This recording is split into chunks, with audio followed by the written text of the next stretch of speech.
بسم اللہ الرحمن الرحیم۔ السلام علیکم ورحمۃ اللہ وبرکاتہ۔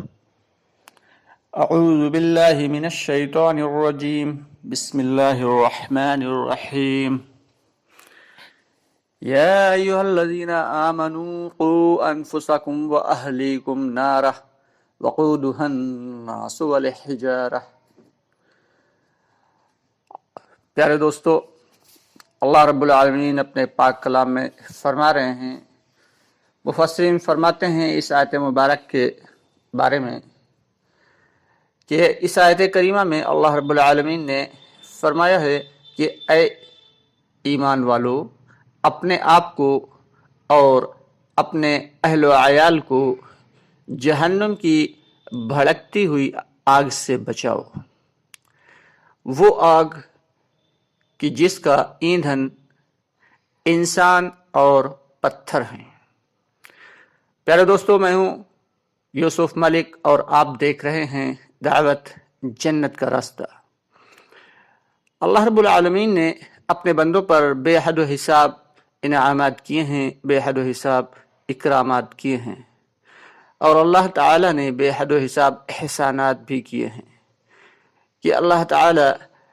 نے پہلے انسان کو بنایا اور پھر نبیوں کو بھیجا کہ ان کو صحیح راستہ دکھائیں، اور ساتھ ساتھ اپنی کتابیں بھی اللہ تعالیٰ نے بھیجیں، جن میں سب سے اہم کتاب قرآن کریم ہے۔ اس کی ایک ایک آیت میں اللہ تعالیٰ نے ایسی جامع باتیں کہی ہیں کہ ہر آیت کے بدلے میں اللہ تعالیٰ نے گویا کہ دریا کو کوزے میں بند کر دیا ہے۔ سمجھنے کے لیے اہل نظر کی ضرورت ہوتی ہے۔ یہ قرآن پاک اللہ تعالیٰ نے صرف اس لیے ہمیں نہیں عطا فرمایا کہ ہم اس کو پڑھیں اور ثواب حاصل کریں کہ آج ہم نے ایک پارہ پڑھا، آج ہم نے آدھا پارہ پڑھا، آج ہم نے 4 پارے پڑھے۔ بے شک اس کو پڑھنے کا ثواب تو ضرور ہے، لیکن اللہ تعالیٰ نے ہمیں زندگی گزارنے کے لیے ایک طریقہ کار اس قرآن پاک میں دیا ہے، اور اس قرآن پاک میں اللہ تعالیٰ نے ہر چیز دی ہے۔ ذرا یورپی ممالک کی طرف غور کر کے دیکھیں تو وہاں پہ لوگ ریسرچ کر رہے ہیں قرآن کی آیات کے بارے میں، اور قرآن پہ ریسرچ کر کر کے ایسی نئی چیزیں ایجاد کر رہے ہیں کہ جن کے بارے میں ہم لوگ گمان بھی نہیں کر سکتے۔ تو یہ کلام اللہ تعالیٰ نے صرف اس لیے نہیں دیا کہ تم پڑھو ثواب حاصل کرو، نہیں، بلکہ اس کو سمجھنا ہے، ہمیں جاننا ہے کہ میرا رب ہمیں کیا میسج دینا چاہ رہا ہے، میرا رب ہمیں کیا پیغام دینا چاہ رہا ہے، میرا رب مجھ سے چاہتا کیا ہے، میرا اللہ ہم سے کیا چاہتا ہے، کہ آخر اللہ تعالیٰ نے یہ قرآن پاک جو اتارا ہے اس میں ہم سے کیا کہنا چاہتا ہے۔ لیکن افسوس کی بات تو یہ ہے کہ آج قرآن پاک جزدانوں میں لپٹے ہوئے ہمارے گھروں میں رکھے ہوئے ہیں۔ قرآن پاک جو ہے وہ صرف قرآن خوانی کے دوران ہی نکلتے ہیں، یا کسی کا سیم ہو تبھی نکلتے ہیں، کسی کو ثواب پہنچانا ہو تبھی نکلتے ہیں، یا پھر رمضان المبارک کا مہینہ ہو تو بھی نکل آتے ہیں۔ لیکن افسوس کی بات ہے، یہ قرآن پاک جزدان میں لپیٹ کر رکھنے کے لیے نہیں، بلکہ ان کو پڑھنا چاہیے، اور پڑھنے کے ساتھ ساتھ عربی سیکھنا چاہیے، تاکہ ہم قرآن پاک میں سمجھ سکیں کہ میرا رب ہم سے کیا چاہتا ہے۔ ہر ایمان والے کے لیے ذمہ داری یہ ہے کہ وہ اس زبان کو سیکھے، اس کے معنی، مطالب اور اس کے جو دوسرے علوم ہیں، صرف و نحو، جہاں تک ممکن ہو وہاں تک سیکھے، تاکہ ہمارا رب ہم سے کیا کہنا چاہ رہا ہے۔ اگر اتنا کچھ نہیں کر سکتے تو کم از کم کے درجے میں کسی اچھے مفسر کی لکھی ہوئی قرآن پاک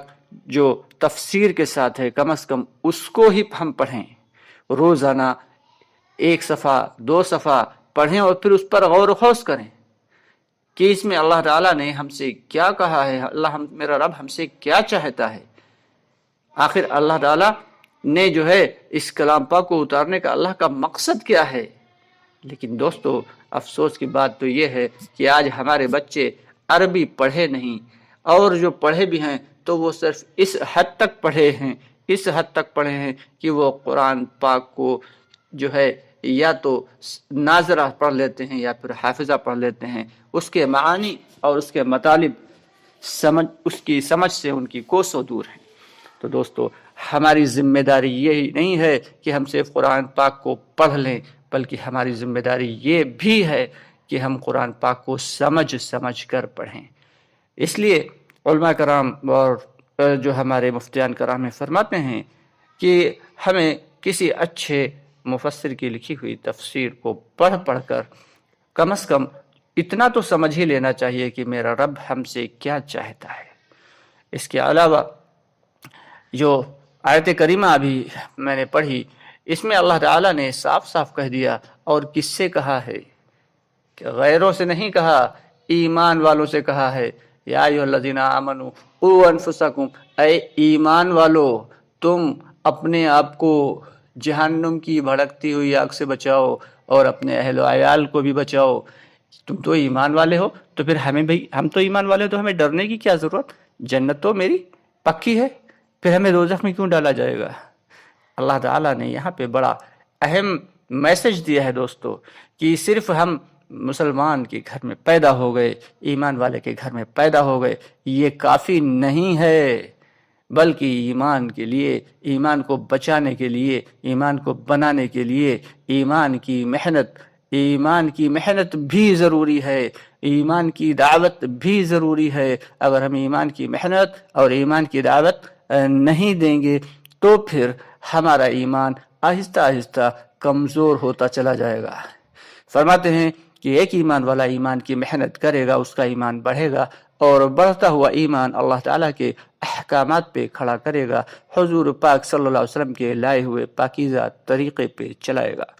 یہی ایمان والا جب ایمان کی محنت چھوڑ بیٹھے گا تو اس کے ایمان میں کمزوری آئے گی، اس کے ایمان میں ضعف پیدا ہوگا، جس کے نتیجے میں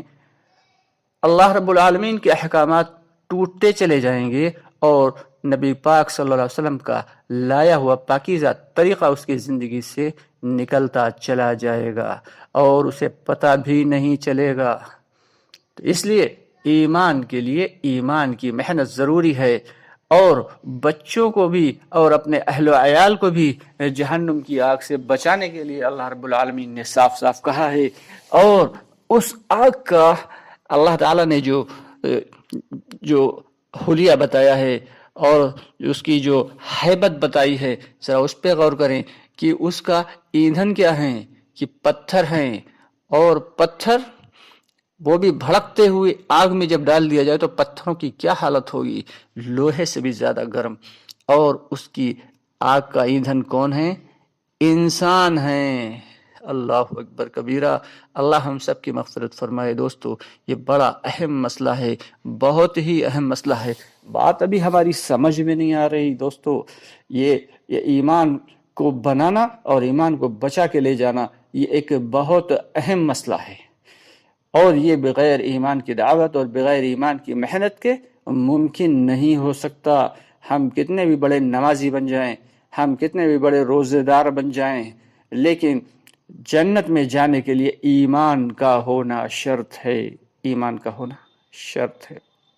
اسی لیے ہمارے جو اسلاف تھے، چاہے وہ ہمارے صحابہ کرام ہوں، چاہے وہ ہمارے اولیاء کرام ہوں، تابعین ہو، تبع تابعین ہوں، سبھی اس بات سے ڈرتے رہے، اس بات سے خوف کھاتے رہے کہ کہیں مرتے وقت ہمارا خاتمہ ایسا نہ ہو کہ ایمان سے ہٹ جائے۔ اور یہ ایک بہت بڑا مسئلہ ہوگا، بہت بڑا، کہ شیطان مردود ہر وقت کوشش میں لگا ہے ہمیں بہکانے کے لیے۔ جب تک سانس چل رہی ہے تب تک تو کوئی بات نہیں، ہم گناہ کریں اور توبہ کر لیں، اللہ قبول کر لے گا، لیکن وہ آخری مرحلہ بہت سخت ہوگا جس وقت شیطان مردود اپنی پوری طاقتوں کے ساتھ، اپنی پوری فوج کے ساتھ آ جائے گا، جب ہماری سانسوں کی ڈور ٹوٹنے والی ہوگی، اور وہ ہمیں ایمان سے ہٹانے کے لیے ہر حربے آزما رہا ہوگا۔ کبھی ہمارے سامنے باپ کی شکل میں آئے گا،